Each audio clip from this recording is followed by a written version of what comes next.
ਅਸੀਂ ਭਾਰਤ ਪਾਕਿਸਤਾਨ ਦੇ ਹੁਸੈਨੀਵਾਲਾ ਬਾਰਡਰ ਤੇ ਪਹੁੰਚੇ ਹਾਂ ਤੇ ਜ਼ੀਰੋ ਲਾਈਨ ਤੇ ਮੌਜੂਦ ਹਾਂ। ਹੁਸੈਨੀਵਾਲਾ ਬਾਰਡਰ ਦੇ ਇਤਿਹਾਸ ਬਾਰੇ ਵੀ ਦੱਸਾਂਗੇ ਤੇ ਆਖਿਰ ਅਸੀਂ ਕਿਉਂ ਇੱਥੇ ਪਹੁੰਚੇ ਹਾਂ ਉਸ ਦੇ ਬਾਰੇ ਵੀ ਜਾਣਕਾਰੀ ਤੁਹਾਡੇ ਨਾਲ ਅੱਜ ਸਾਂਝੀ ਕਰਾਂਗੇ।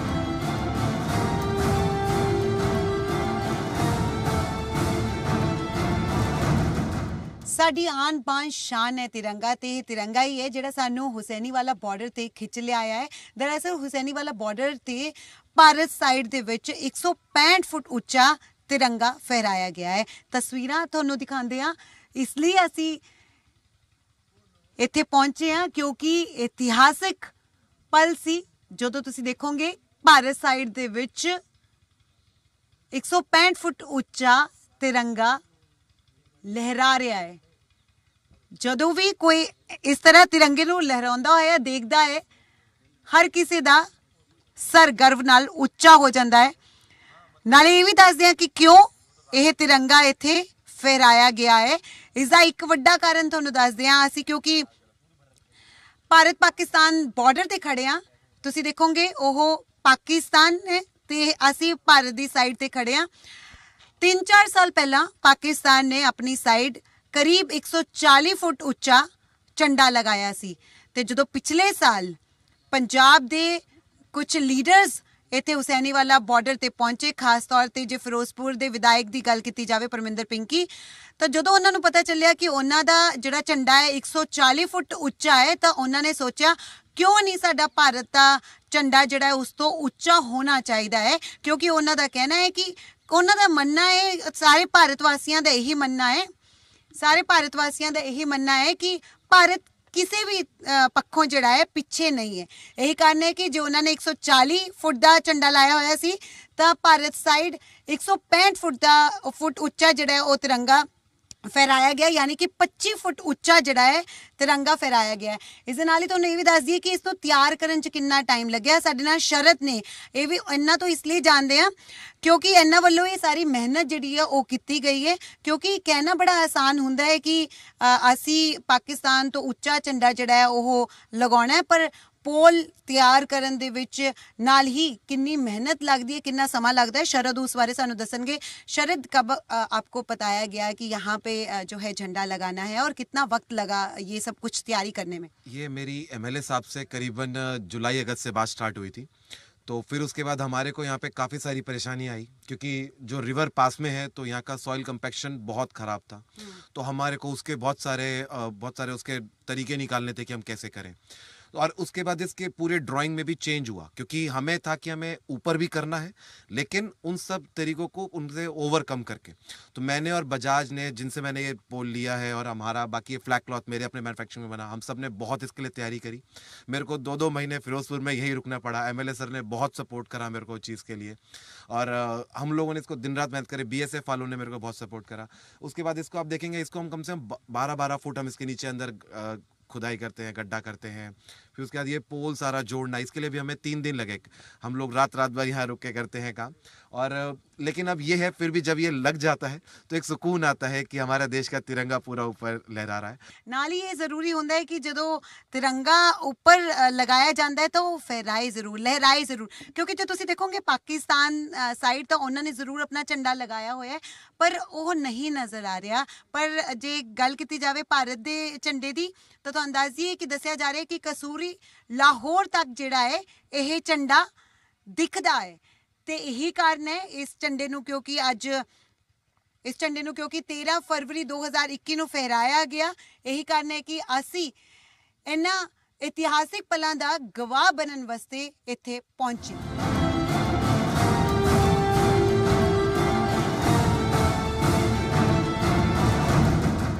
भारत पाकिस्तान बॉर्डर ते खड़े हाँ, दिन ऐतिहासिक है।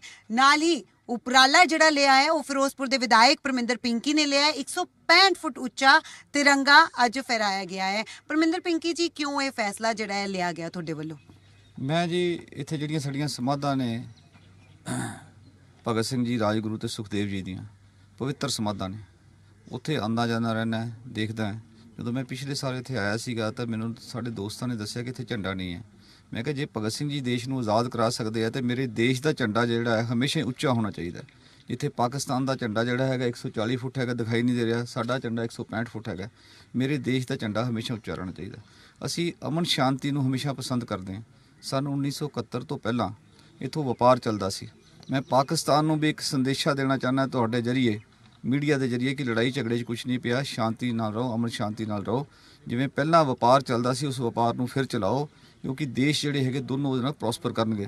ਧੰਨਵਾਦ ਪਰਮਿੰਦਰ ਜੀ। ਤੇ ਨਾਲ ਹੀ ਤੁਸੀਂ ਦੇਖੋਗੇ ਬੱਚੇ ਇੱਥੇ ਪਹੁੰਚੇ ਹੋਏ ਨੇ, ਕਿਉਂਕਿ ਜਦੋਂ ਹੱਥ 'ਚ ਤਿਰੰਗਾ ਹੁੰਦਾ ਹੈ ਨਾ ਤਾਂ ਇੱਕ ਅਲੱਗ ਹੀ ਤਰ੍ਹਾਂ ਦੀ ਦੇਸ਼ ਭਗਤੀ ਜਿਹੜੀ ਹੈ ਮਨ ਦੇ ਵਿੱਚ ਉੱਠਦੀ ਹੈ। ਤੇ ਨਾਲ ਹੀ ਇਹ ਬੱਚਿਆਂ ਤੋਂ ਵੀ ਜ਼ਰੂਰ ਜਾਣ ਲੈਂਦੇ ਹਾਂ ਕਿ ਅੱਜ ਇਹਨਾਂ ਨੂੰ ਕਿਵੇਂ ਦਾ ਲੱਗ ਰਿਹਾ, ਕਿਉਂਕਿ ਅੱਜ ਦਾ ਦਿਨ ਜਿਹੜਾ ਹੈ ਇਤਿਹਾਸਿਕ ਹੈ।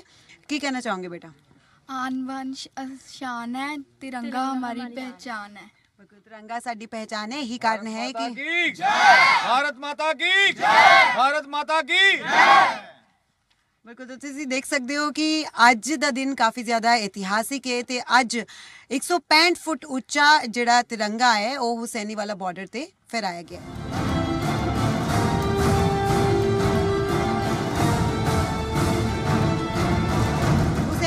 ਬਾਰਡਰ ਤੇ ਹਰ ਸ਼ਾਮ ਨੂੰ ਬੀਟਿੰਗ ਰੀਟਰੀਟ ਸੈਰੇਮਨੀ ਹੁੰਦੀ ਹੈ। ਹਾਲਾਂਕਿ ਕੋਵਿਡ-19 ਦੇ ਕਾਰਨ ਆਮ ਲੋਕਾਂ ਦੀ ਇਸ ਦੌਰਾਨ ਐਂਟਰੀ ਬੰਦ ਹੈ।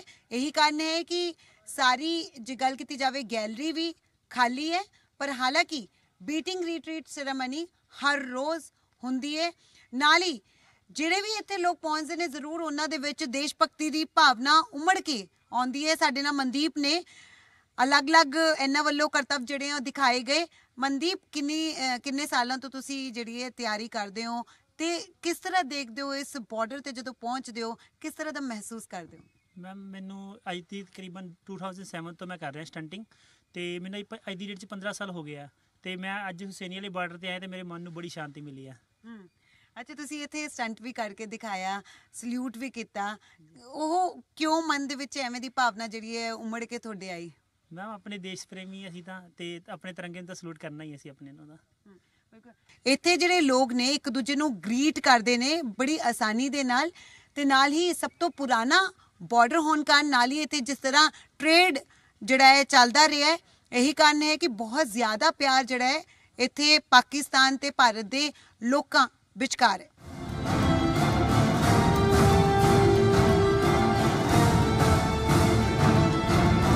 ਜਦੋਂ ਵੀ ਤੁਸੀਂ ਹੁਸੈਨੀ ਵਾਲਾ ਬਾਰਡਰ ਆਓ ਤਾਂ ਹੁਸੈਨੀ ਵਾਲਾ ਮਿਊਜ਼ੀਅਮ ਦੇਖਣਾ ਨਾ ਭੁੱਲਣਾ, ਕਿਉਂਕਿ ਸਾਡੀਆਂ ਆਰਮ ਫੋਰਸਿਸ ਕਿਸ ਤਰ੍ਹਾਂ ਦੇ ਹਥਿਆਰਾਂ ਦਾ ਇਸਤੇਮਾਲ ਕਰਦੀਆਂ ਰਹੀਆਂ ਨੇ ਤੇ ਕਿਸ ਤਰ੍ਹਾਂ ਦੇ ਵੈਪਨਸ ਦਾ ਇਸਤੇਮਾਲ ਫਿਲਹਾਲ ਕਰ ਰਹੀਆਂ ਨੇ, ਉਸ ਨੂੰ ਇੱਥੇ ਐਗਜ਼ਿਬਿਟ ਕੀਤਾ ਹੋਇਆ। ਖਾਸ ਤੌਰ ਤੇ ਇੱਕ ਪਿਸਟਲ ਤੁਹਾਨੂੰ ਦਿਖਾਉਂਦੇ ਆ।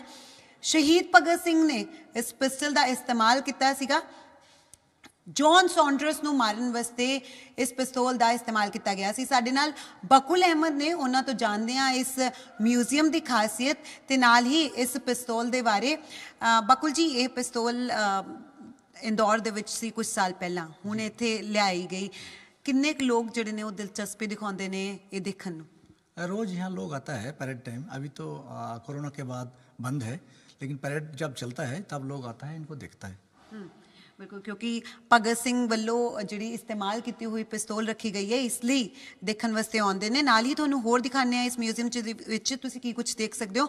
ਮਾਡਲ ਦੇਖੋਗੇ ਇਹ ਪੰਜਾਬ ਦੇ ਵਿੱਚ, ਰਾਜਸਥਾਨ ਦੇ ਵਿੱਚ, ਨਾਲ ਹੀ ਸਾਊਥ ਬੰਗਾਲ ਦੇ ਵਿੱਚ, ਜਿੱਥੇ ਜਿੱਥੇ BSF ਦੀ ਡਿਪਲੋਇਮੈਂਟ ਹੈ ਉਸ ਦੇ ਮਾਡਲ ਜਿਹੜੇ ਨੇ ਉਹ ਇੱਥੇ ਦਿਖਾਏ ਗਏ ਨੇ, ਤਾਂ ਕਿ ਪਤਾ ਚੱਲ ਸਕੇ ਕਿ ਸਾਡੀ BSF ਕਿਸ ਤਰ੍ਹਾਂ ਤੈਨਾਤ ਰਹਿੰਦੀ ਹੈ। ਇਸ ਦੇ ਨਾਲ ਹੀ ਬਕੁਲ ਜੀ, ਅਸੀਂ ਦੇਖ ਪਾ ਰਹੇ ਇੱਥੇ ਬਹੁਤ ਸਾਰੀ ਜਿਹੜੀਆਂ ਨੇ ਗਨਸ ਵੀ ਪਈਆਂ ਨੇ। ਇਹ इस्तेमाल कितियाँ हुई ने या फिर हाले भी इसका इस्तेमाल हो रहा है? ये हथियार हम पहले कुछ इस्तेमाल किए हुए हैं और कुछ DP मॉडल की रूप में रखा गया। अभी कुछ इनमें से इस्तेमाल हम कर भी रहा है। किस तरह ये खास ने, क्योंकि अक्सर लोग जिहड़े ने वो फिल्मां च देखते हैं इन्हां हथियारां नूं। जी, AK-47, AK-47 rocket launcher, grenade launcher, light machine gun, खास चीज़ है इसमें, मोटर। बिल्कुल, तो ये गन्स जो तुसीं आओगे तुसीं देख सकते हो हर किसी के नीचे जिहड़ी है इन्फॉर्मेशन ज़रूर लिखी हुई है, क्योंकि बथेरे अजिहे लोग होंदे हैं जिहड़े बहुत ज़्यादा इंटरस्ट लैंदे ने इहदे विच।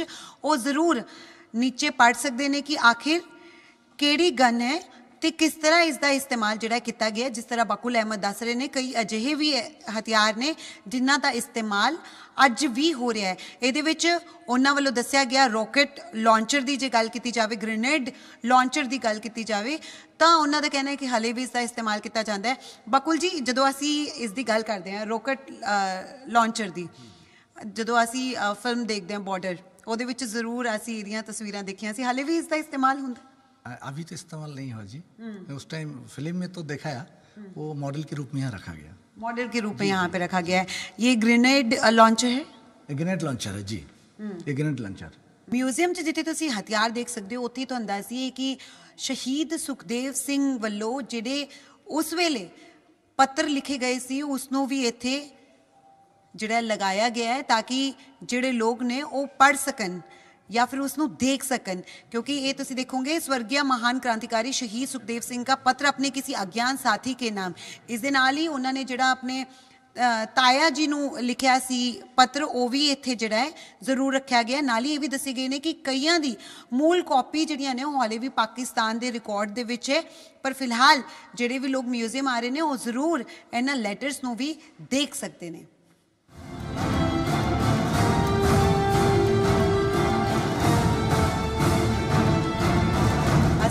ਸ਼ੂਰਵੀਰਾਂ ਦੇ ਸ਼ਹੀਦੀ ਸਥਲ ਤੇ ਪਹੁੰਚੇ ਆ ਜਿਨ੍ਹਾਂ ਨੇ ਆਪਣੇ ਦੇਸ਼ ਦੀ ਆਜ਼ਾਦੀ ਲਈ ਹੱਸਦੇ ਹੱਸਦੇ ਆਪਣੀ ਜਾਨ ਕੁਰਬਾਨ ਕਰ ਦਿੱਤੀ। ਸ਼ਹੀਦ ਭਗਤ ਸਿੰਘ, ਸ਼ਹੀਦ ਰਾਜਗੁਰੂ ਤੇ ਸ਼ਹੀਦ ਸੁਖਦੇਵ ਦਾ ਇਹ ਸ਼ਹੀਦੀ ਸਥਲ ਹੈ ਹੁਸੈਨੀਵਾਲਾ ਬਾਰਡਰ ਤੇ ਰਾਜੇਸ਼ ਕਟਾਰੀਆ ਸਾਡੇ ਨਾਲ ਨੇ, ਉਹਨਾਂ ਤੋਂ ਜਾਣਦੇ ਹਾਂ ਕਿ ਇਸ ਜਗ੍ਹਾ ਦੀ ਅਹਿਮੀਅਤ ਤਾਂ ਬਹੁਤ ਹੈ, ਪਰ ਕੀ ਲੋਕ ਅਹਿਮੀਅਤ ਸਮਝ ਪਾਉਂਦੇ ਨੇ?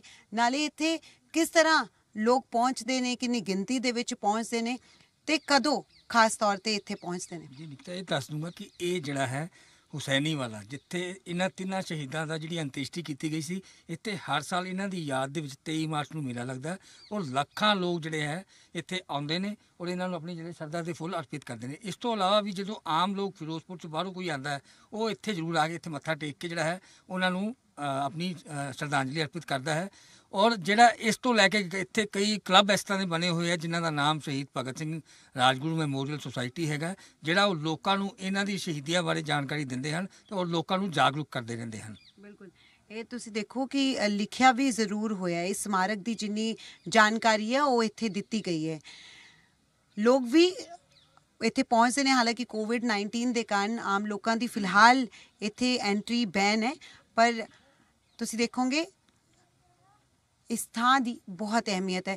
ਰਾਜੇਸ਼ ਕਟਾਰੀਆ ਜੀ, ਜੇ ਹੋਰ ਦੇਖਿਆ ਜਾਵੇ, ਕਿਉਂਕਿ ਅਸੀਂ ਦੇਖ ਰਹੇ ਹਾਂ ਕਿ ਬਹੁਤ ਵੱਡਾ ਸਮਾਰਕ ਜਿਹੜਾ ਬਣਾਇਆ ਗਿਆ ਹੈ, ਇਹ ਜਿਹੜੀ ਅਮਰ ਜੋਤ ਹੈ ਇਹ 24 ਘੰਟੇ ਚੱਲਦੀ ਰਹਿੰਦੀ? ਇਹ 24x7 ਚੱਲਦੀ ਰਹਿੰਦੀ ਹੈ। ਇਹ ਸ਼ਹੀਦ ਭਗਤ ਸਿੰਘ ਰਾਜਗੁਰੂ ਔਰ ਸੁਖਦੇਵ ਨੂੰ ਇੱਕ ਸ਼ਰਧਾਂਜਲੀ ਹੈ ਕਿ ਲੋਕ ਇੱਥੇ ਆਉਣ, ਉਹਨਾਂ ਦੇ ਇਤਿਹਾਸ ਬਾਰੇ ਪੜ੍ਹਨ ਔਰ ਉਹਨਾਂ ਨੂੰ ਆਪਣੀ ਸ਼ਰਧਾ ਦੇ ਫੁੱਲ ਅਰਪਿਤ ਕਰਨ ਔਰ ਇੱਥੇ ਜਿਹੜਾ ਆਪਣਾ ਸੀਸ ਨਿਵਾਉਣ। ਤੇ ਨਾਲ ਹੀ ਕੁਝ ਹੋਰ ਤਸਵੀਰਾਂ ਇੱਥੇ ਦਿਖਾਉਂਦੇ ਆ। 1971 ਦੀ ਵਾਰ ਦੇ ਜਿਹੜੇ ਨਿਸ਼ਾਨ ਨੇ ਉਹ ਹਲੇ ਵੀ ਇੱਥੇ ਨੇ, ਉਹ ਦੇਖਣ ਵਾਸਤੇ ਵੀ ਜ਼ਰੂਰ ਇੱਥੇ ਲੋਕ ਪਹੁੰਚਦੇ ਨੇ। ਉਸ ਬਾਰੇ ਵੀ ਜ਼ਰੂਰ ਤੁਹਾਡੇ ਨਾਲ ਜਾਣਕਾਰੀ ਜਿਹੜੀ ਹੈ ਸਾਂਝੀ ਕਰਦੇ ਹਾਂ, ਕਿਉਂਕਿ ਜਿਹੜੇ ਲੋਕ ਇੱਥੇ ਪਹੁੰਚ ਰਹੇ, ਤੁਸੀਂ ਦੇਖੋਗੇ ਯੂਥ ਵੀ ਇੱਥੇ ਪਹੁੰਚ ਰਹੇ ਨੇ, ਉਹ ਵੀ ਪੂਰੀ ਜਾਣਕਾਰੀ ਇੱਥੇ ਜੁਟਾ ਰਹੇ ਨੇ। ਨਾਲ ਹੀ 1971 ਵਾਰ ਦੇ ਜਿਹੜੇ ਇੱਥੇ ਨਿਸ਼ਾਨ ਨੇ ਉਹ ਵੀ ਤੁਹਾਨੂੰ ਦਿਖਾਉਂਦੇ ਨੇ।